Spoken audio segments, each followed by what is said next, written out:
Hello everyone, welcome to English Literature, Chapter 4 from the book First Flight. From the Diary of Annie Frank by Anneliese Marie Frank. Pet name Annie Frank.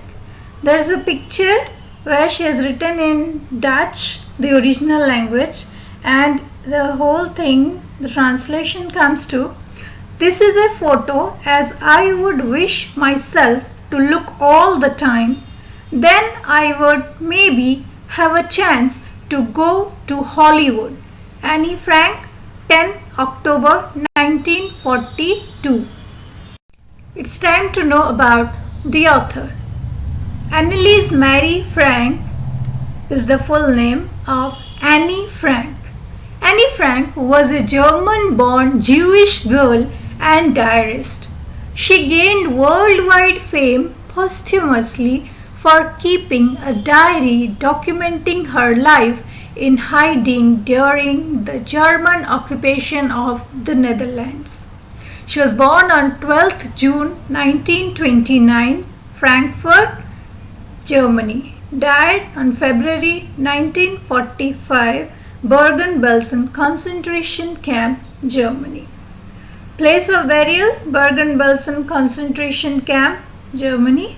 Parents, Otto Heinrich Frank and Edith Frank. Education, Jewish Lyceum, 6 Montessori School. Here you can see the original handwritten diaries of Annie Frank are on display at the Annie Frank House in Amsterdam. These include the red checked diaries, loose sheets of paper and 2 exercise books. The diaries have been kept at the Netherlands War Documents Office until 2010 and are now part of the museum's collection. The whole thing that has been described in the diary took place during the Second World War, and this is the diary that is kept where at a museum. From the Diary of Annie Frank. Annie Frank was a German-born Jewish girl who wrote while in hiding with her family and 4 friends in Amsterdam during the German occupation of the Netherlands in World War II. So everything that has happened in the book then is during the Second World War in between 1939 to 45. Her family had moved to Amsterdam after the Nazis gained power in Germany but were trapped when the Nazi occupation extended into the Netherlands.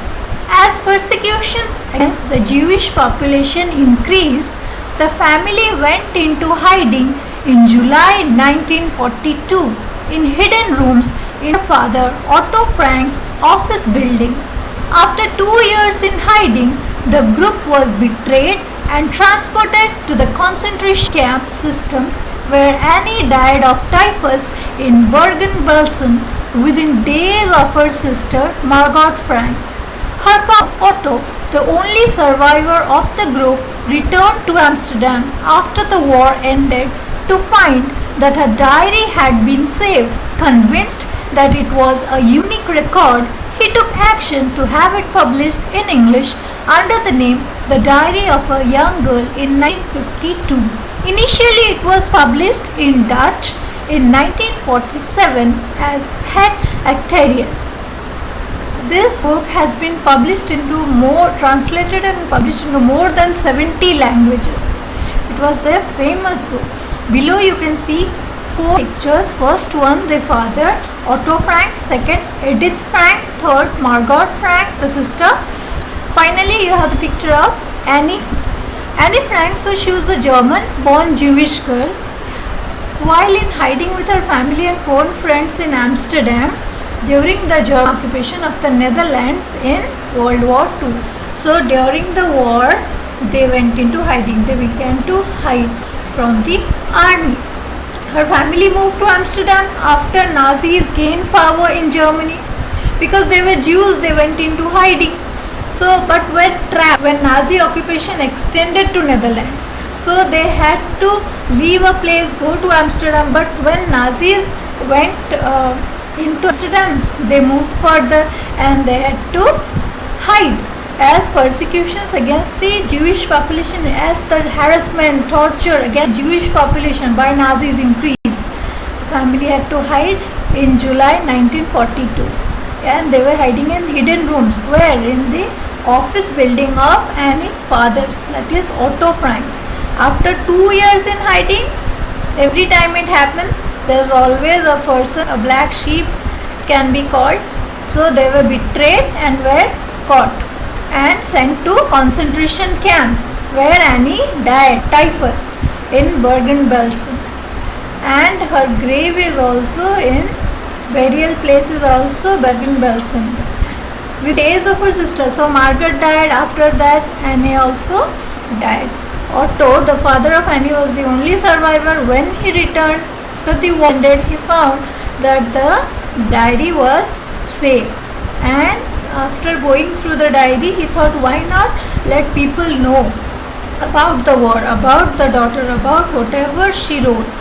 So he got it published first in Dutch in the year 1947, that is Het Actaeus, and then in English in the year 1952 as Diary of a Young Girl.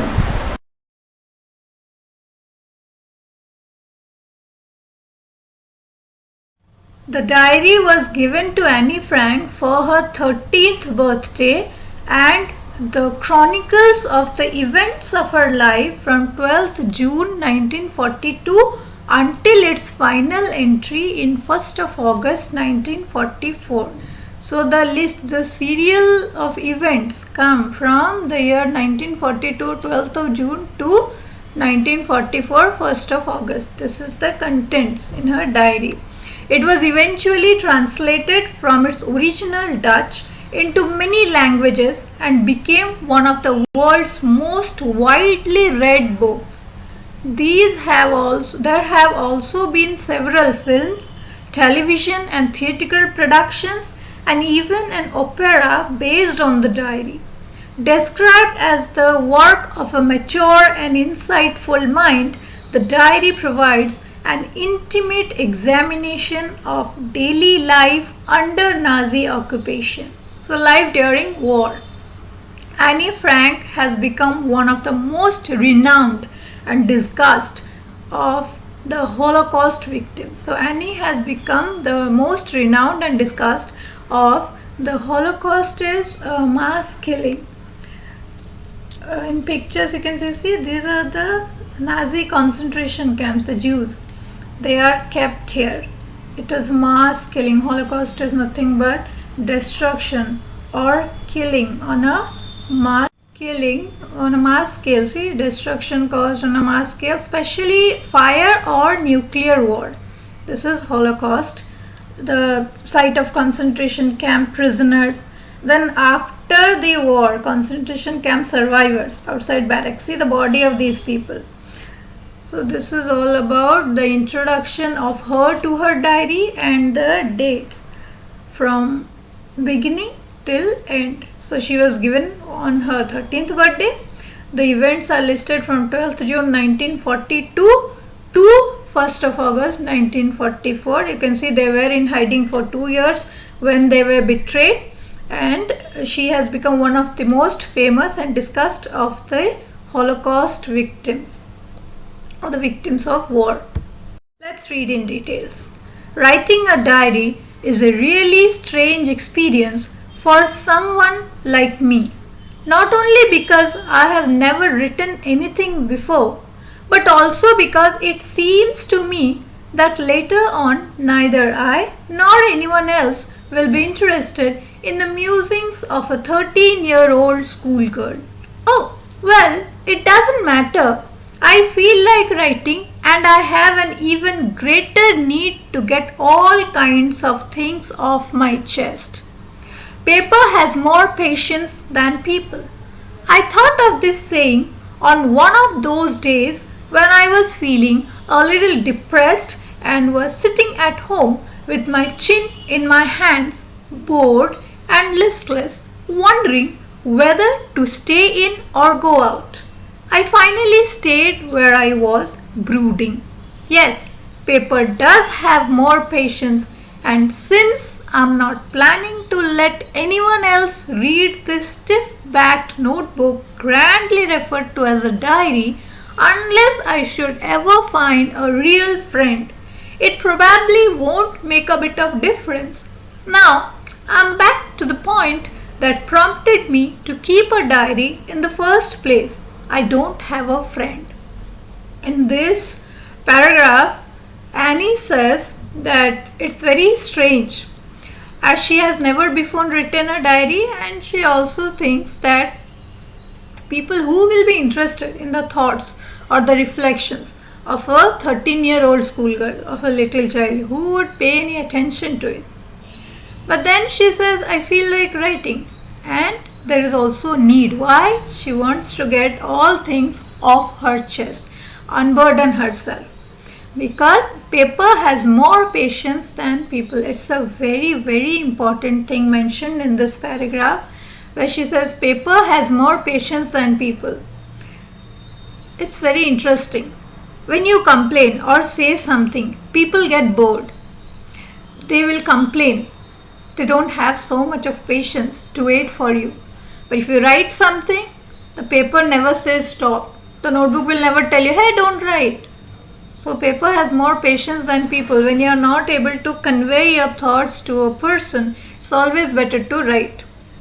I thought of this saying on one of those days when I was feeling a little depressed and was sitting at home with my chin in my hands, bored, listless. So without energy, she was just sitting there and wondering whether to stay in or go out. I finally stayed where I was, brooding. Yes, paper does have more patience, and since I am not planning to let anyone else read this stiff-backed notebook, grandly referred to as diary, unless I should ever find a real friend. She says, I will never allow anybody to read. Firstly, nobody will read. Why? Nobody would be interested. Secondly, if there is anybody I would love to read, it is only when I find a real friend. And the stiff back notebook is nothing but the diary. Now I am back to the point that prompted me to keep a diary in the first place. Why did she keep a diary? Because she herself says, I don't have a friend. Continues, let me put it more clearly, since no one will believe that a 13-year-old girl is completely alone in the world. And I'm not. I have loving parents, a 16-year-old sister, and there are about 30 people I can call friends. I have a family, loving aunts, and a good home. No, on the surface I seem to have everything except only one thing, my one true friend. All I think about when I am with friends is having a good time. I can't bring myself to talk about anything but ordinary everyday things. We don't seem to be able to get any closer, and that's the problem. Maybe it's my fault that we don't confide in each other. In any case, that's just how things are, and unfortunately, they are not liable to change. This is why I have started the diary, to enhance the image of the long-awaited friend in my imagination. I don't want to jot down the facts in this diary the way most people would do, but I want the diary to be my friend, and I am going to call this friend Kitty. In this part, we have got the name to the diary, an introduction to the diary, and the justification to why she needed a diary and why she says she has got no friends. Let's see again. Let me put it more clearly. Earlier she says, I don't have a friend, so I need a diary. Then she says, let me explain. Why? Because who will believe a 13-year-old girl is alone in the world? Well, I'm not alone. I have a family, loving family, aunts, I have good home. I have so many classmates. On the surface, everything is okay. But the problem is, they are not able to, she can only speak with them, have fun, but not able to talk about anything special, but of ordinary things. She says, maybe it's my fault. So she says, maybe I'm not able to mix or trust. Maybe we are not able to trust in each other, but this condition will not change. The things are such. And I always wanted to have a real friend. And now I have it. I will not jot down, I will not take down or write down things as other people do. But I will make my diary my friend. And I will not call this a diary. This is my friend and the name is Kitty. So the name of Annie Frank's diary is Kitty. Since no one would understand a word of my stories to Kitty if I were to plunge right in, I'd better provide a brief sketch of my life, much as I dislike doing so. My father, the most adorable father I have ever seen, didn't marry my mother until he was 36 and she was 25. My sister Margaret was born in Frankfurt in Germany in 1926. I was born on 12th June 1929. I lived in Frankfurt until I was 4. My father emigrated to Holland in 1933. My mother, Edith Hollander Frank, went with him to Holland in September, while Margaret and I were sent to Aachen to stay with our grandmother. Margaret went to Holland in December and I followed in February, when I was plunked down on the table as a birthday present for Margaret. I started right away at the Montessori nursery school. I stayed there until I was 6, at which time I started in the first form. In the sixth form, my teacher was Mrs. Cooper's, the headmistress. At the end of the year, we were both in tears as we said a heartbreaking farewell. So, since no one would understand a word of my stories, if I straight away plunge right in, jump into description and detail, people will not understand. It was very important for me to introduce the readers to my diary. So, she provides a brief sketch. She says, her father was the most adorable father she has ever seen. And the father married to her mother when he was 36 years old and the mother was 25. She has a sister who was born in Frankfurt in Germany in the year 1926 and she was born on 12th June 1929. I lived in Frankfurt until I was 4. So until she was 4 years old they stayed in Frankfurt. My father emigrated to Holland in 1933. Emigration is to leave a place and settle somewhere else permanently. Migration is when you go to return, but emigration you go and settle there. So the father settled in Holland in 1933. Mother Edith Hollander Frank went with him to Holland in September, while Margaret and I were sent to Aachen to stay with our grandmother. So both father and mother they left for Holland and the sister and Annie they stayed with their grandmother in Aachen. Margaret went to Holland in December. Now Margaret the sister she joined the parents in the month of December and Annie was taken in the month of February. When I was plunked down she was kept with a thud without a sound put down on the table as a birthday present for Margaret. In the picture you can see the Montessori school to where Annie went in the place Amsterdam Montessori school. And the second picture you can see Annie sitting there in the class. So she says about school now. I started right away at the Montessori nursery school. When she came to Holland she started with the Montessori school. Stayed there until she was 6. Until she was 4, they were in Holland. They were in Frankfurt until she was 4. They came to Holland and there she stayed till she was 6 years old. Sixth form, my teacher was Mrs. Cooper's, the headmistress. She writes about her teacher. At the end of the year, we were both in tears as we said a heartbreaking farewell. They were very sad to say goodbye. That is the introduction to herself, her family members, the marriage of her parents, the grandmother, and the Montessori nursery school. So, in the summer of 1941, Grandma fell ill and had to have an operation, so my birthday passed with little celebration.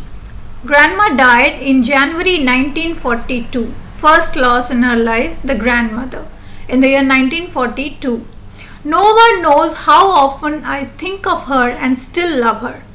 This birthday celebration in 1942 was intended to make up for the others. The grandma's candle was lit along with the rest. The four of us are still doing well, and that brings me to the present date of 20th June 1942 and the solemn dedication of my diary. So in the summer of 1941, grandmother fell ill. She had an operation and she passed away or died in the year 1942. And Annie loved her a lot.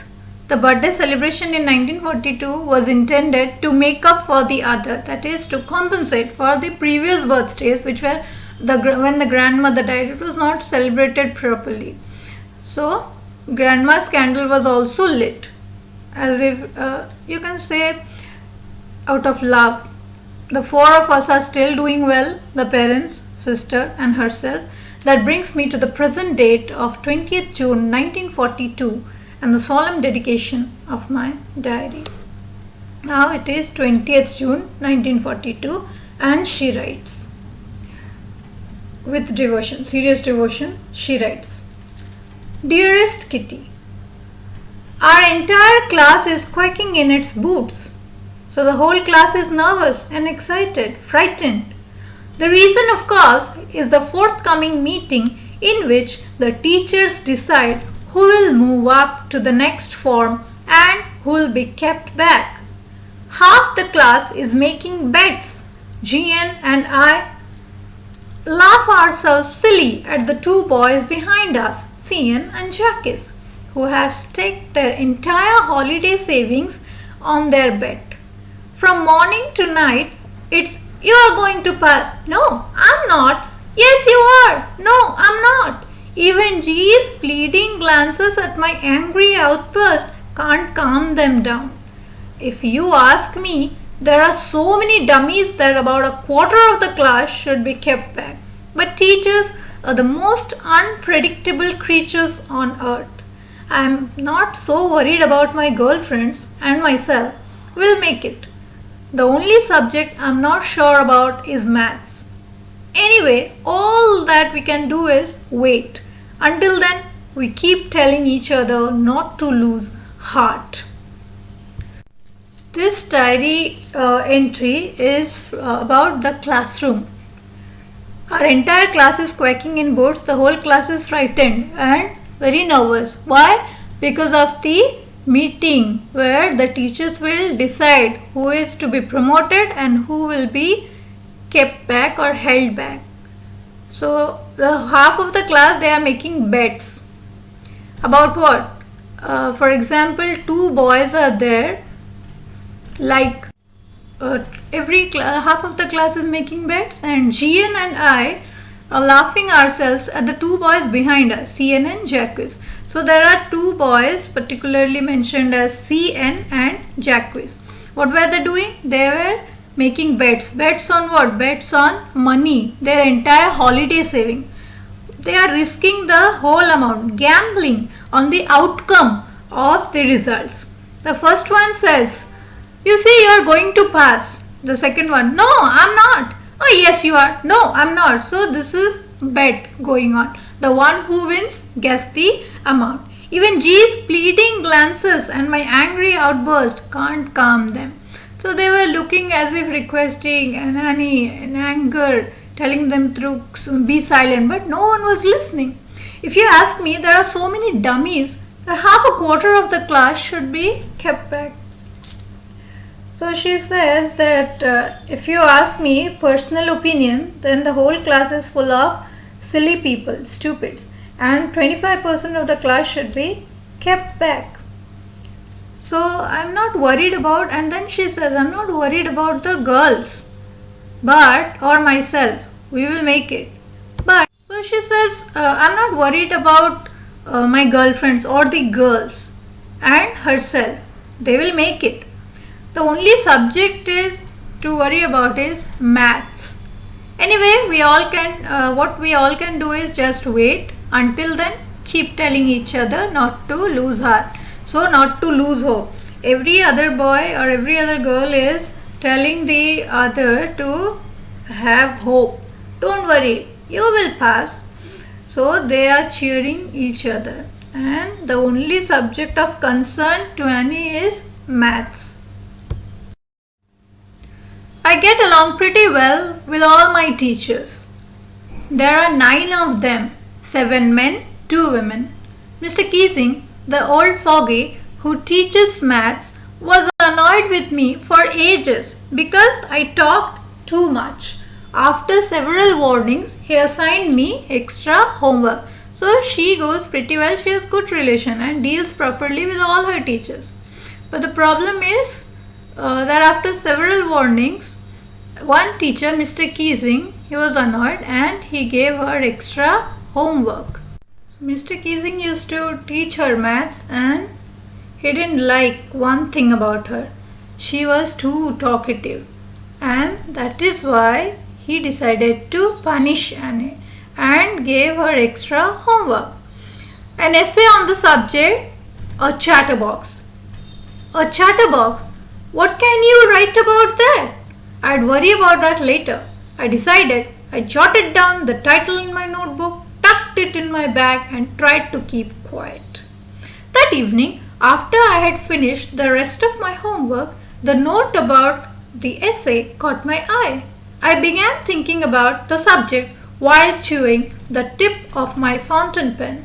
So, she began to think. Think about what? Think about a subject while chewing the tip of her fountain pen. So, she was chewing the pen at the same time thinking. Thinking about what? About the assignment. What was the assignment? Writing an essay on the subject chatterbox. And she thought and she thought. She says anyone could ramble on and leave big spaces between the words, but the trick was to come up with convincing arguments to prove the necessity of talking.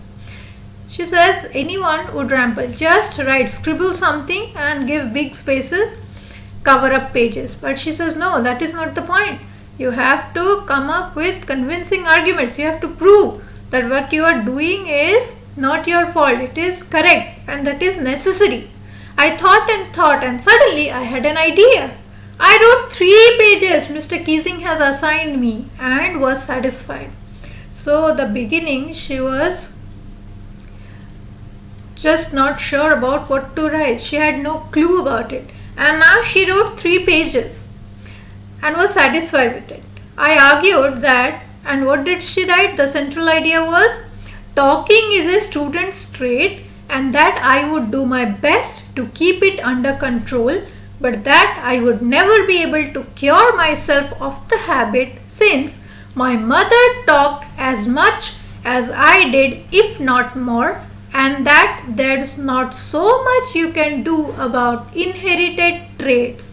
Mr. Keesing has a good laugh at my arguments, but when I proceeded to talk my way through the next lesson, he assigned me a second essay. This time it was supposed to be on an incorrigible chatterbox. I handed it in and Mr. Keesing had nothing to complain about for 2 whole lessons. So the first time she was punished for speaking a lot in class was to write an essay on the topic chatterbox. And she wrote. She filled 3 pages.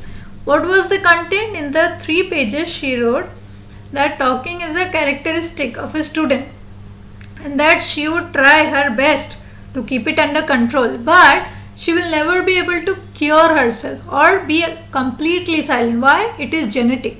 She had inherited it from her mother. Mother is also talkative and one cannot help with the inherited traits. You cannot change the genetic things.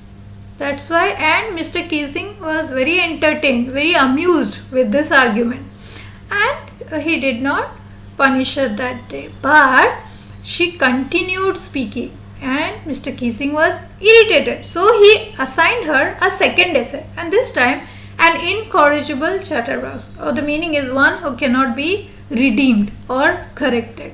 First one was chatterbox, a talkative one. Second one, an incorrigible chatterbox. And this time also she wrote it with proper arguments. And Mr. Keesing did not complain for 2 other lessons. So 2 to 3 days he said nothing and was satisfied with the 2 essays submitted by her. However, it's a class, that's a teacher. So things don't always go as planned. During the 3rd lesson he had finally had enough. So he couldn't tolerate it anymore. He said, "Annie Frank, as punishment for talking in class, write an essay entitled Quack, Quack, Quack, said Mistress Chatterbox." So this is the 3rd title given to her for writing. What is the topic? Quack, Quack, Quack, said Mistress Chatterbox. The whole class roared. Everybody began to laugh. Though I had nearly exhausted my ingenuity, so she has almost finished her originality on the topic of chatterboxes, because she's only getting topics based on chatterboxes. It was time to come up with something else, something original. So she said, no, I have to bring something new, something real. She had a friend, Sam, who's good at poetry, offered to help me write the essay from beginning to end in verse. So he said, why not write it in verse, poetically, in stanzas? And Annie was very happy. Mr. Keesing was trying to play a joke on me with his ridiculous subject, with this unbelievable subject, with this so comical a subject. But I'd make sure that the joke was on him. So she decided that as Mr. Keesing was trying to play a joke on her with the ridiculous subject or absurd subject and play a joke, but she says, no, I'll write something that he will be stunned. And luckily she finished the poem. It was beautiful. It was about a mother duck, a father swan, and 3 baby ducklings who were beaten to death by the father because they quacked too much. Luckily, Mr. Keesing took the joke the right way. So Keesing, he was not at all offended. He took the joke very happily and positively read the poem to the class. If you remember, with the help of her friend, she wrote the poem in verse, in stanzas. He read the poem to the class, adding his own comments and to several other classes as well. Since then, I have been allowed to talk and haven't been assigned any extra homework. So since then, Mr. Keesing did not complain or punish her with extra homework. On the contrary, Mr. Keesing was always making jokes these days. So Mr. Keesing became light-hearted. He has now changed himself and is not so serious. He also mixes with the class, enjoys the class and enjoys the gossip. Yours, Annie. Here with this she ends the diary entry. This is an extract taken from the book The Diary of a Young Girl. It's slight adaptation.